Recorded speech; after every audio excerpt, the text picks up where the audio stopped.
Hey guys, what's up? It's the Snake Dude 1814 here, and in today's video, we're going over 5 care tips on keeping crested geckos. Let's jump straight into it. So for tip number 1 with crested geckos, I would highly recommend starting out small. Yes, some people I know start their crested geckos in something like an 18 by 18 by 24. However, these crested geckos, they aren't the smartest things, and sometimes putting them in a large habitat can actually make them lost, and oftentimes then they don't eat right away. It can be really difficult. Jazz here has been in this tank since she arrived, and so far she's been doing pretty good for 8 months, and she eats her food every night. In fact, there isn't a night that I doubt she has not eaten, other than maybe during the first week just to stress of arrival. However, as you can see, she's sitting up there in the corner, and even in a small tank like this, it gives her plenty of room to roam around. Tip number 2 would be keeping them a little bit warm. And what I mean by this is obviously not 90 degrees like you would a bearded dragon or 85 for a water dragon. But as you saw in my Zilla temperature readout there, it is 74, 75 in some areas of her tank. Now, a lot of people say crested geckos, you can keep them at room temperature without heat. However, for those of you in the US, you need to remember, room temperature is still in the 60s, and even being a reptile, they can still get cold if it goes below 65. So I like to play it safe, keep them in maybe a little bit warmer of an area of the house, should I say, which right here at about 75 degrees with a night drop into the 70s, that works perfect for them. They can tolerate room temperature, but I feel if you keep them a little bit warmer, they do even better.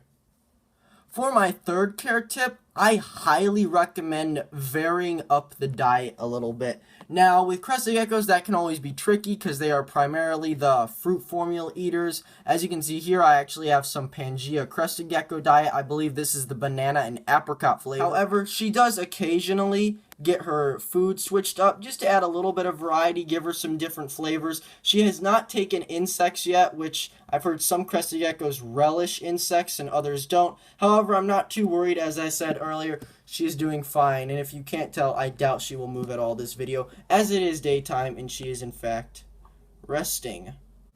Moving on to care tip number 4, I highly recommend using a bark bedding. So I know a lot of people like to use Eco Earth for their crested geckos. Here's the thing, the bark, it's way bigger than Eco Earth particles, and if your crested gecko, let's say it is feeding on insects, or even sometimes they're just derpy and they decide to lick the ground, with Eco Earth those particles are still little and you don't really want them ingesting it. While Eco Earth is in fact coconut fiber, even on a little gecko you always got to take the risk just because they start out at about an inch long, and you compare it to Jazz now, and she's about 6 inches head to tail. I would say definitely keeping her on bark has been a great option, as the bark pieces are almost the size of her head and way bigger than her mouth, so there is no risk of impaction. And personally, it looks nice, and just like Eco Earth, it holds humidity very well. And that finally leads me onto tip number 5, which is humidity. Although, again,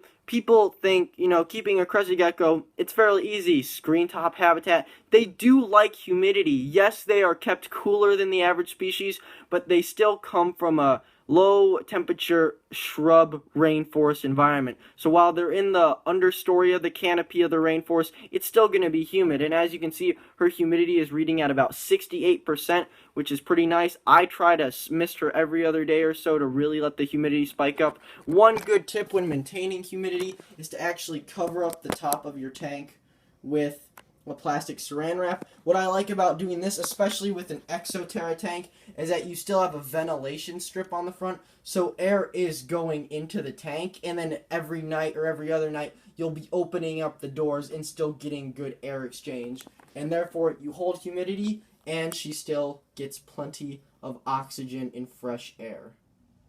So overall, guys, I really hope you found this video helpful. Hopefully I really gave you guys some ideas on keeping crested geckos, especially if you're a new owner looking to start with one of these reptiles. They truly are a good species of gecko to keep. The humidity part, in my opinion, is sort of what puts them a little bit above a beginner level species, just because for some people humidity can be very difficult to maintain. However, there's no stopping it as long as you know what you're doing. And like I said, they make great geckos. Anyways, I hope you enjoyed the video. If you liked it, leave a like. If you want to see more, comment below and hit that subscribe button. And until then, I will see you guys in the next video.